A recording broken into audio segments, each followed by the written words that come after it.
எல்லாவற்றுக்கும் மேலாக எப்பொழுதுமே சிறுபான்மை மக்களுக்கு பாதுகாப்பு அரணாக, காவல் அரணாக இருப்பது நம்முடைய திராவிட முன்னேற்ற கழகம் தான். ஆட்சியில இருக்கும் போதும் சரி, இல்லாத போதும் சரி, எப்பொழுதுமே உங்களுக்கான முதல் குரல் கொடுக்கிற இயக்கம் நம்முடைய திராவிட முன்னேற்ற கழகம்னு சொன்னா அது மிகையாகாது.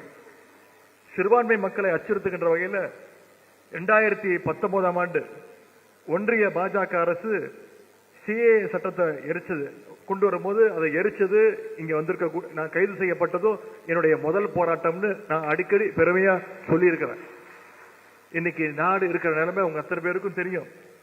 நாடு முழுக்க பல மாநிலங்களில் சிறுபான்மை மக்கள் பல தாக்குதலுக்கு ஆளாகிட்டு இருக்கிறாங்க.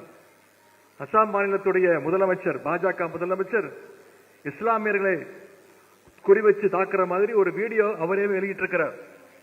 பாஜகவோட முதலமைச்சரே இப்படி நடந்துகிட்டாருன்னா மற்றவர்களை பத்தி நான் உங்ககிட்ட சொல்ல வேண்டிய அவசியம் இல்லை.